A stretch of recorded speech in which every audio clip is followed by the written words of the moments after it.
اعوذ باللہ من الشیطان الرجیم بسم اللہ الرحمن الرحیم الحمد للہ رب آگے العالمین آواز نہیں ہے آپ کی.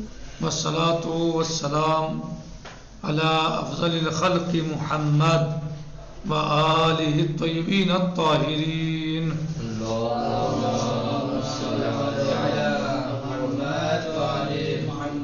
وعجل فرجہم.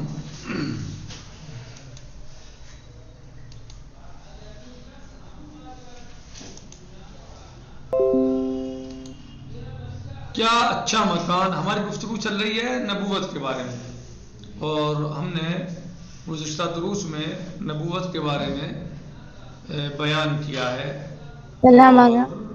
ہماری گفتگو چل رہی تھی معجزے کے بارے میں کہ جو نبی آتے ہیں اللہ عز و جل ان کو معجزہ دیتا ہے، اور معجزے کا مطلب یہ ہوتا ہے کہ اس کا جواب کوئی نہیں لا سکتا، یعنی عاجز کر دینے والی شے، یعنی اس کے مقابلے پر لوگ عاجز ہوتے ہیں. اور معجزہ کسی تمرین یا پریکٹس سے حاصل نہیں ہوتا، اور نہ ہی وہ کسی دنیاوی انسان کے ذریعے سیکھا جاتا ہے، بلکہ وہ اللہ کی طرف سے ہوتا ہے، اور اس کی کوئی مخالفت نہیں کر سکتا، اس کو کوئی کاٹ نہیں سکتا.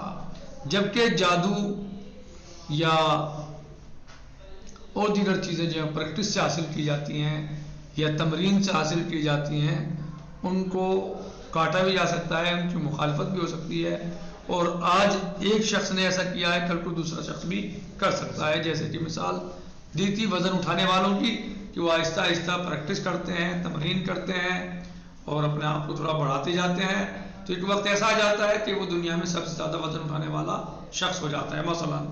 لیکن کل کو کوئی دوسرا آئے گا اس سے زیادہ اٹھا لے گا، کیونکہ یہ مسئلہ تمرین کا ہے. یہ مسئلہ کوئی اللہ کی طرف سے نہیں ہے، بلکہ تمرین کا مسئلہ ہے. جتنی پریکٹس کوئی کرے گا، جتنی تمرین کرے گا، اتنا ہی آگے بڑھ جائے گا. آج انہوں نے تمرین کی ہے، کل کو دوسرا کو کر لے گا، تو نتیجے میں اس سے آگے نکل سکتا ہے یا اس کا ریکارڈ توڑ سکتا ہے. لیکن معجزے میں ایسا نہیں ہوتا.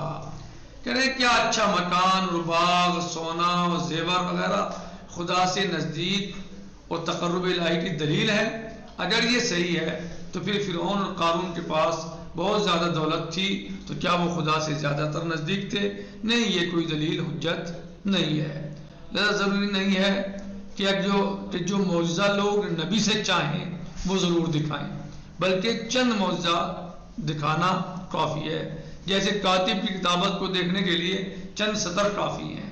ایک انجینئر کی ایک چیز بنائی ہوئی اس کی انجینئری کے اس بات کے لیے کافی ہے. نبی کی نبوت کے ثبوت کے لیے چند معجزات کا ہونا کافی ہے. یہ نہیں کہ جو لوگ کہتے رہیں بس نبی اسی کام پہ لگ جائیں گے، باقی کوئی کام ہی نہیں. بھائی نبی کا کام صرف معجزہ دکھانا تھوڑا ہی ہے. معجزہ تو اس لیے دکھانا ہے تاکہ ان کو یقین حاصل ہو جائے، اطمینان حاصل ہو جائے، یہ سمجھ لیں کہ یہ شخص جو ہے کوئی جادوگر نہیں ہے، کوئی پریکٹس کر کے نہیں آیا ہے، تمرین کر کے نہیں آیا ہے، اور یہ ایسے کاموں کا انجام دے رہا ہے جو خارق العادہ ہیں، خلاف عادت ہیں. لہذا اس کام کو جو انجام دے رہا ہے انسان، یہ شخص، یہ نہ تو جادوگر ہے، نہ یہ کوئی مثلا تمرین کیے ہوئے ہے، بلکہ یہ کسی ایسی ذات کی طرف سے نمائندہ ہے کہ جس نے اس کو یہ معجزہ دے کر بھیجا ہے، جس کے وجہ سے اس کی اس کام پہ قدرت ہے، اور یہ اس کام کو انجام دے سکتا ہے. اور ایک ایسا کام ہے کہ جو دنیا میں اس کے علاوہ اس وقت دوسرا انجام نہیں دے سکتا. کہہ رہے ہیں کہ یہ کوئی ضروری نہیں ہے کہ وہ ہر وقت معجزے ہی دکھاتا رہے بس. نہیں، بلکہ جسے نہیں ماننا ہے وہ تو ماننا ہی نہیں ہے. جس کو نہیں ماننا ہے وہ اسے ماننا نہیں ہے، اور جسے ماننا ہے وہ تھوڑی سی بات پر بھی یعنی اپنے آپ کو یقین پیدا کر سکتا ہے. کہہ رہے ہیں کہ نبی کی نبوت کے ثبوت کے لیے چند معجزات کا ہونا کافی ہے. ہاں، یہ ایک حد تک درست ہے کہ جس زمانے میں جس کا زیادہ زور ہوتا ہے، خداوند عالم اپنے نبی کو اسی کے مطابق معجزہ عنایت فرماتا ہے. یعنی جس چیز کی زیادہ ضرورت ہوتی ہے، لوگ زیادہ زور اس میں زیادہ دھیان ہوتا ہے لوگوں کا، تو اللہ عز و جل اپنے نبی کو اسی کے اعتبار سے معجزہ عطا فرماتا ہے. جیسے میں نے آپ کو کل بتایا تھا کہ قرآن کریم مثلا اس زمانے میں جب نبی پاک صلی اللہ علیہ وسلم تشریف لائے، آپ کی ولادت باسعادت ہوئی اور آپ نے اعلان نبوت فرمایا، تو اس زمانے میں لوگ عرب میں فصاحت و بلاغت کا بڑا ڈھول پیٹتے تھے، فصاحت و بلاغت کے بڑے چرچے ہوتے تھے، ادب کے بڑے چرچے ہوتے تھے، تو اللہ نے قرآن جیسی کتاب آپ صلی اللہ علیہ وسلم پر نازل فرمائی اور کہا کہ لیا اس کا جواب دیا، اگر تمہیں قوت ہے تو چاہے تم ایک دوسرے کی مدد ہی کیوں نہ کرو۔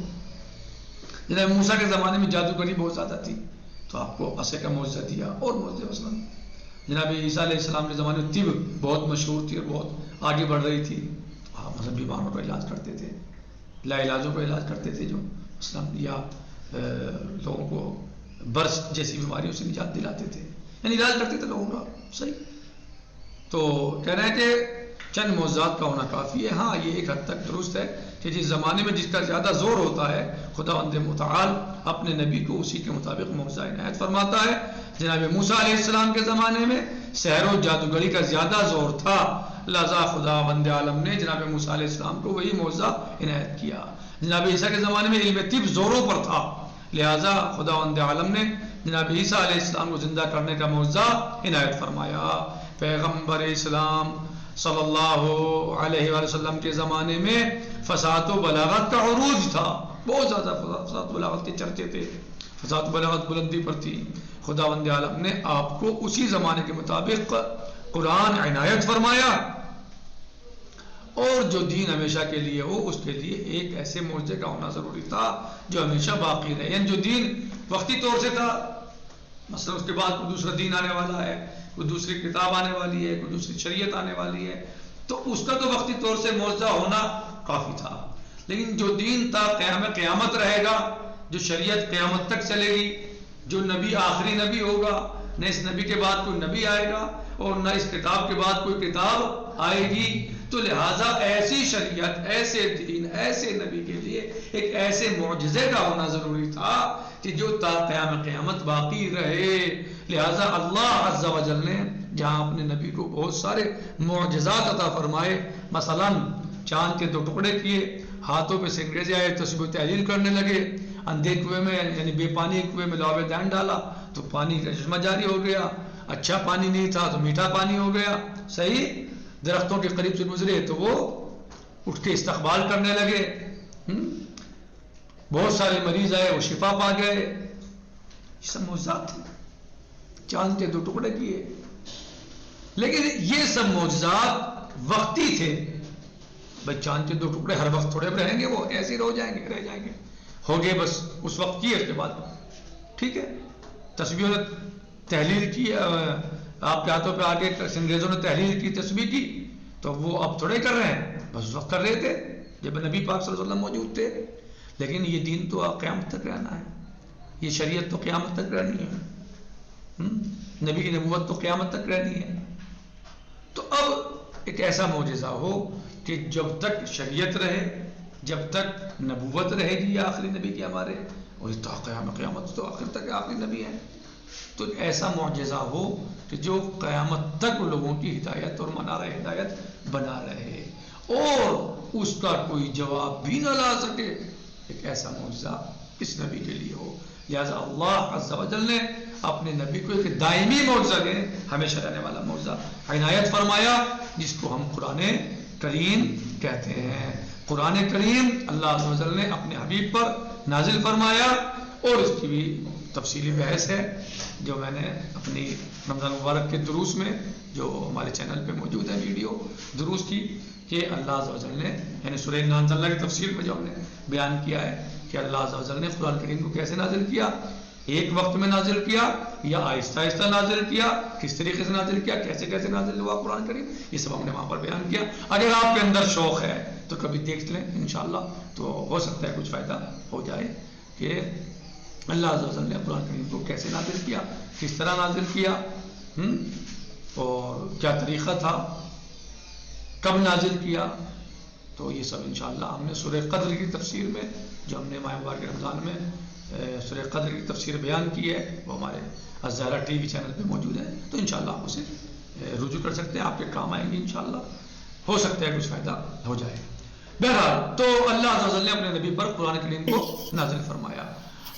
پیغمبر اسلام کہ زمانے میں فساد و بلاغت کا عروج تھا، خداوند عالم نے آپ کو اسی زمانے کے مطابق قرآن عنایت فرمایا، اور جو دین ہمیشہ کے لیے ہو اس کے لیے ایک ایسا معجزہ کا ہونا، ایک ایسے معجزے کا ہونا ضروری تھا جو ہمیشہ باقی رہے، لہٰذا قرآن کریم عنایت فرمایا اللہ عز و جل نے، جو بطور معجزہ نبوت ہمیشہ باقی رہے گا۔ والحمدللہ رب العالمین، والسلام علیکم ورحمۃ اللہ تعالی وبرکاتہ۔ نبی کی پہچان کا دوسرا طریقہ انشاءاللہ کل آئے گا۔ فی امان اللہ، خدا حافظ۔